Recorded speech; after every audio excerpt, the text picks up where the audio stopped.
बिस्मिल्लाहिर्रहमानिर्रहीम। My YouTube family members, अस्सलाम वालेकुम। उम्मीद करती हूँ आप सब खैरियत से होंगे। आज मैं आपको बताऊंगी, अगर आपके चेहरे पर दाने हैं, दाग धब्बे हैं, छाइयाँ हैं और उसके साथ साथ आपकी स्किन बहुत ही डर्टी फील हो रही है, अगर आप अपनी स्किन को छूते हैं तो वो खुरदरापन फील हो रहा है, तो इन सब के लिए मैं आज आपको एक बहुत ही आसान सा नहायत ईजी सा टिप देने वाली हूँ।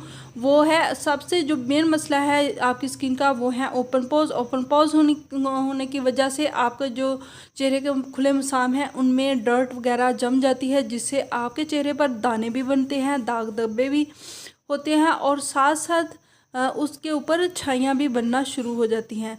तो इन सब मसाइल का सिर्फ एक हल, वो है केले का छिलका। यानी आप हैरान होंगे कि छिलके में ऐसी क्या चीज़ है।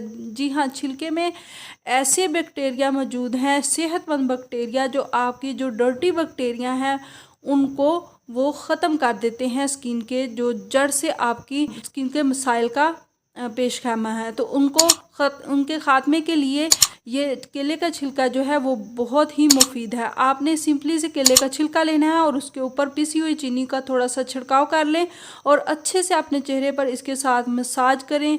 5 मिनट तक मसाज करें और 10 मिनट बाद अपने चेहरे को वॉश कर लें। 3-4 दिन में ही आपको वाज़िया फ़र्क महसूस होगा और साथ साथ जो ऊपर दाने हैं चेहरे के ख़ास तौर पर, वो ख़त्म होना शुरू हो जाएंगे और साथ जो ओपन पोर्स हैं वो भी क्लोज़ हो जाएंगे, खुले मसाम बंद हो जाएंगे। तो आपकी स्किन जो है वो बनौनी डर्ट से महफूज रहेगी। तो कैसी लगी मेरी आसान सी टिप? अगर आपको पसंद आई तो इसे लाइक कर दें। चैनल पर आप अगर नए आए हैं तो सब्सक्राइब भी कर दीजिएगा और साथ लगे बेल आइकन को भी ज़रूर प्रेस कर दीजिएगा। Thanks for watching.